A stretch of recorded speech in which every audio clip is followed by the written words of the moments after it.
مولانا محمد نعیم منیر فاروقی صاحب کے بیانات کے لیے ان کے آفیشیل چینل مولانا محمد نعیم منیر فاروقی کو سبسکرائب کریں اور بیل آئیکن پریس کرنا ہرگز نہ بھولیں۔ نحمدہ ونصلی ونسلم علی رسولہ الکریم اما بعد فاعوذ باللہ من الشیطان الرجیم بسم اللہ الرحمن الرحیم قل اطیعوا اللہ والرسول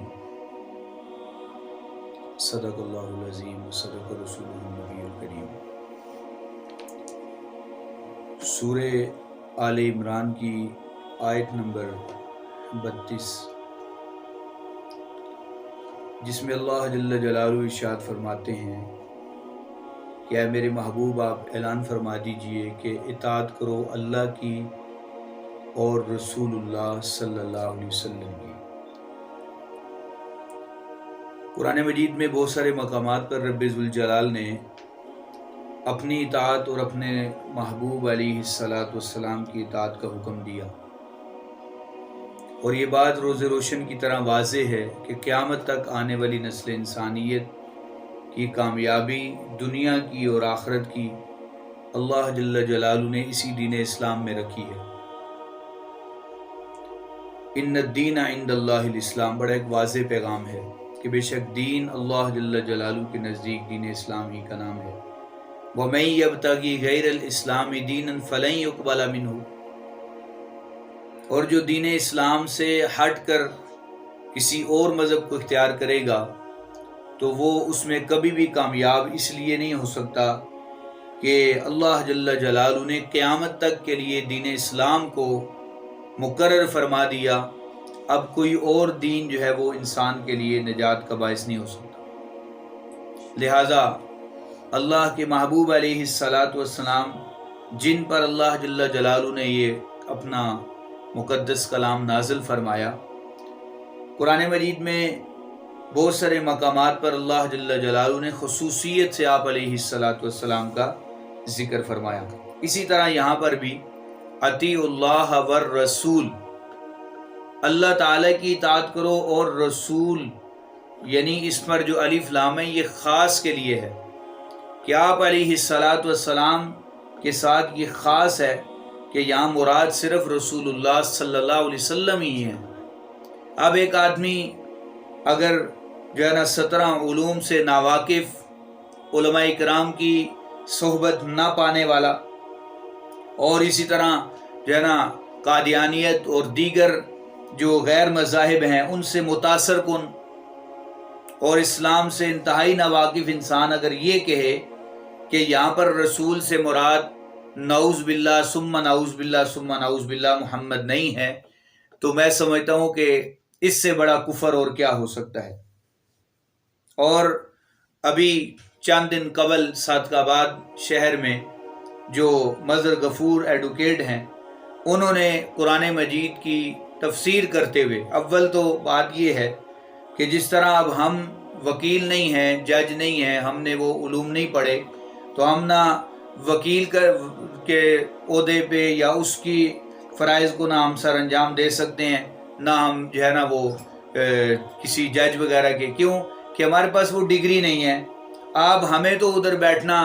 جو ہے نا پسند نہیں کریں گے، ہمارا وہاں پر بیٹھنا کہ جی آپ یہاں پر بیٹھ کر اس کی جو ہے نا اس مسئلے کا یا اس معاملے کا فیصلہ کریں۔ تو ہمارا آپ سے سوال یہ ہے مظہر غفور صاحب، آپ کون ہوتے ہیں قرآن مجید کی تفسیر اپنی مرضی سے کرنے والے؟ پھر ایک آدمی آپ کو منع بھی کر رہا ہے، وہ آپ کو کہہ بھی رہا ہے کہ یہاں مراد محمد صلی اللہ علیہ وسلم ہے، آپ کہہ رہے ہیں نہیں وہ ہم میں موجود نہیں ہے، وہ جو ہے نا یہاں مراد نہیں ہو سکتے، اس سے مراد آپ کے بعد ابو بکر بھی ہیں، عمر بھی ہیں۔ آپ کو کس نے اختیار دیا کہ آپ اس طرح کی فضول بکواسات کر کے مسلمانوں کے ایمان کا جو ہے نا وہ ڈاکہ ڈالیں ان کے ایمان پر؟ لہٰذا ہم آپ کے اس بیان کی شدید مذمت کرتے ہیں، اور آپ دوبارہ کلمہ پڑھیں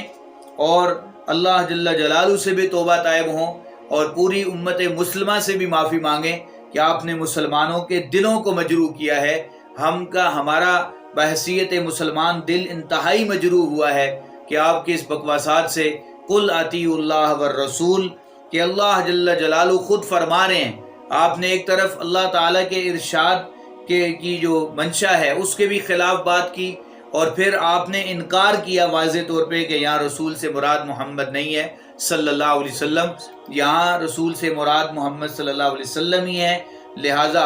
آپ توبہ طائب ہوں، اللہ تعالیٰ سے بھی معافی مانگیں، کلمہ پڑھیں، اور تب آپ کی دنیا اور آخرت کی نجات ہے۔ ورنہ جو ہے نا اللہ تبارک و تعالیٰ وہ غنی ذات ہے، اور اس کو جو ہے نا کسی چیز کی پرواہ نہیں ہے، وہ جو چاہے جب چاہے جیسا چاہے کر سکتا ہے۔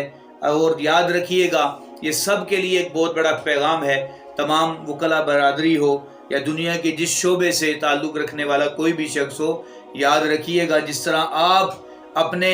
شعبے کے اندر انٹرفیرنس برداشت نہیں کر سکتے، مداخلت برداشت نہیں کر سکتے، ہم علماء کرام بھی اپنے شعبے کے اندر اور خاص طور پہ دین اسلام کے معاملے میں یہ جو اظہار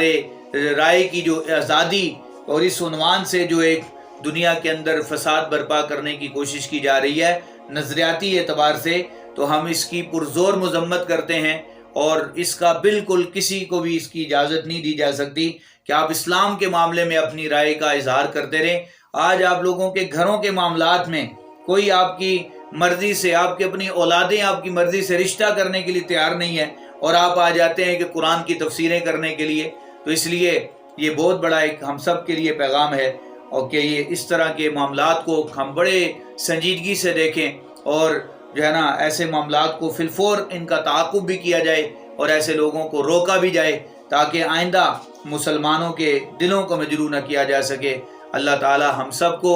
عقیدہ ختم نبوت پر استقامت نصیب فرمائے، دین اسلام پر اللہ ہم سب کو استقامت نصیب فرمائے، اور اللہ جل جلالہ اس دور کے تمام تر فتنوں سے ہماری اور پوری امت مسلمہ کی حفاظت فرمائے۔ وآخر دعوانا الحمدللہ رب العالمین۔